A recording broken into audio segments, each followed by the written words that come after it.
Hello, this is Dave Sugarbaker, and this is the first Sunday after Easter. It's April 12th, 2026, and I'm going to talk about prayer. So I'm going to start with Matthew 6th chapter, part of the Sermon on the Mount, 5 to 15. And when you pray, do not be like the hypocrites, for they love to stand and pray in the synagogues and at the street corners, so that they may be seen by others. Truly I tell you, they have received their reward. But when you pray, go into your room and shut the door and pray to your Father who is in secret, and your Father who sees in secret will reward you. When you are praying, do not heap up empty phrases as the Gentiles do, for they think they will be heard because of their many words. Do not be like them, for your Father knows what you need before you ask. Pray then this way: Our Father in heaven, hallowed be your name.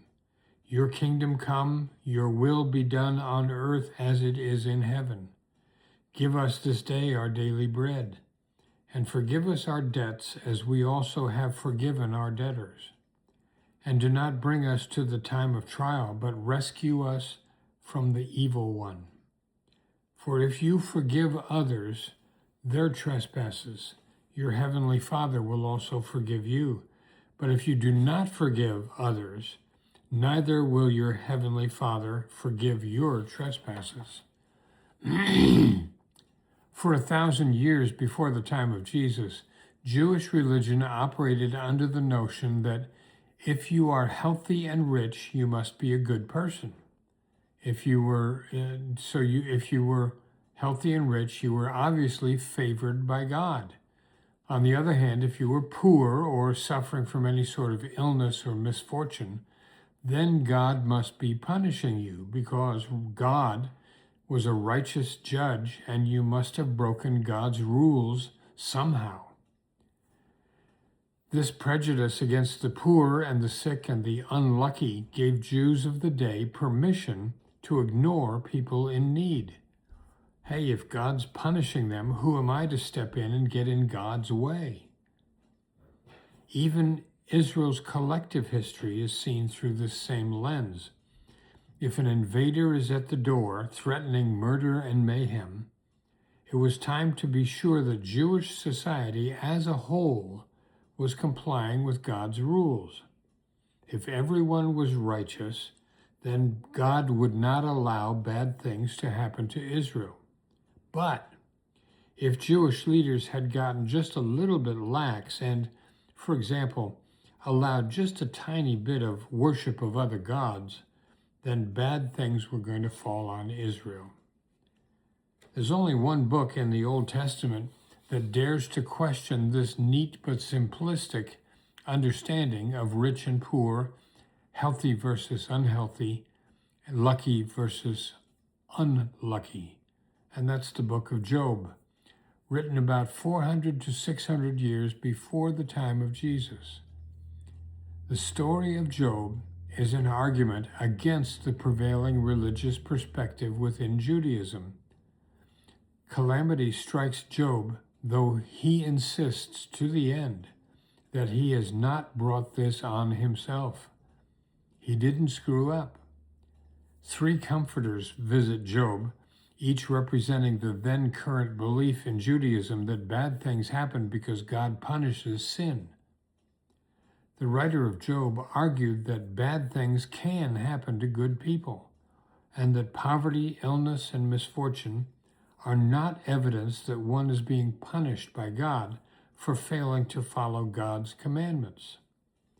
The argument of the book of Job was largely ignored, and the Jews continued to believe that God blessed the righteous with health and riches and punished the bad by dishing out poverty and illness and misfortune.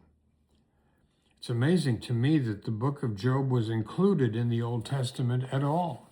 It runs counter to what precedes and follows it. Judaism continued to emphasize following the law of Moses, that is the Torah, to the letter. There were in total in the law of Moses 613 commandments. The Pharisees emerged as a distinct religious group within Jewish culture around 165 or 150 BC. By the time of Jesus, Pharisees were hyper-focused on demonstrating their righteousness, or perhaps their self-righteousness, by ostentatiously complying with all 613 commandments of the Torah. Jesus was open with his criticism of their in-your-face righteousness. He called them blind guides and whitewashed tombs, neat and clean on the outside and full of dead stuff inside. Jesus creates a teaching story, a parable, in which a Pharisee and a tax collector are among the people going up to the temple to pray. The self-righteous Pharisee, standing by himself because he didn't want to stand next to any riffraff, reminded God of how good he was. God, I thank you that I'm not like other people, thieves, rogues, adulterers, or even this tax collector. The temple really ought to have a separate room for the good people to worship in. I shouldn't have to worship with the riffraff. I fast twice a week. I give 1/10 of all my income. I could just hug myself. I'm so good. I'll bet nobody else in the temple right now can match my tithe or my religious performance. By contrast, the tax collector stood far off because nobody wanted to have anything to do with him. He could see the religious performance of the Pharisee. By contrast, he couldn't even look up toward heaven. But as he beat his breast in contrition, he prayed, God, be merciful to me, a sinner. Jesus said, I tell you, this man went down to his home justified rather than the other. For all who exalt themselves will be humbled, but all who humble themselves will be exalted. Jesus repeatedly criticized the self-righteousness of the Pharisees. Isn't it great that we don't have Pharisees anymore? Well, I'm afraid we do. Self-righteousness is alive and well. And sometimes I look around and think self-righteousness is a popular commodity these days. It fills a lot of pews and a lot of parking lots. But Jesus had more to say about the in-your-face righteousness of the Pharisees. In the Sermon on the Mount, he talks about almsgiving and prayer. He holds up the Pharisees as a splendid example of how not to do things. Beware of practicing your piety before others in order to be seen by them, for then you have no reward from your Father in heaven. So whenever you give alms, do not sound a trumpet before you as the hypocrites do in the synagogues and in the streets, so that they may be praised by others. Truly I tell you, they have received their reward. But when you give alms, do not let your left hand know what your right hand is doing, so that your alms may be done in secret, and your Father who sees in secret will reward you. In my first year of graduate school in Berkeley, I was a member of First Baptist Church in Oakland. I was raised Baptist. On a Friday night in February of that first academic year, I got word that my father was hospitalized back in South Dakota with an aortic aneurysm. On maybe 4 hours' notice, with the help of the dean of the school, I scraped together enough cash to get on a midnight plane back to South Dakota. It was 55 degrees at midnight in San Francisco at the airport when I left. And when I got off the plane in the morning in Sioux Falls, South Dakota, it was 14 degrees below zero. When I got there, I went directly to the hospital where my dad was, and it scared him when I walked in. I think my presence underscored for him just how serious his condition was. He died within an hour thereafter. I coordinated the funeral and generally held things together. It was only after everything was over that I had the luxury of falling apart, and I did. A week or so later, I was back in Berkeley. I went to church the next Sunday in coffee hour after the service, and coffee hour was a very important part of our Sunday routine. The minister of the church came up, shook my hand, said that he was glad to see me back, and when he walked away, I was left with a $100 bill in my hand. I remember thinking, oh, is that what it means when Jesus says, don't let your left hand know what your right hand is doing? Then Jesus talks about prayer. And whenever you pray, do not be like the hypocrites, for they love to stand and pray in the synagogues and at the street corners, so that they may be seen by others. Truly, I tell you, they have received their reward. And what is their reward? They have enhanced their reputation in the community as really good, really spiffy prayers. They aren't really praying to God anyway. Their prayers really are addressed to others in the religious community who are also playing the righteousness game. But whenever you pray, Jesus says, go into your room and shut the door, and pray to your Father who is in secret, and your Father who sees in secret will reward you. So how does our spiritual parent who sees in secret reward us?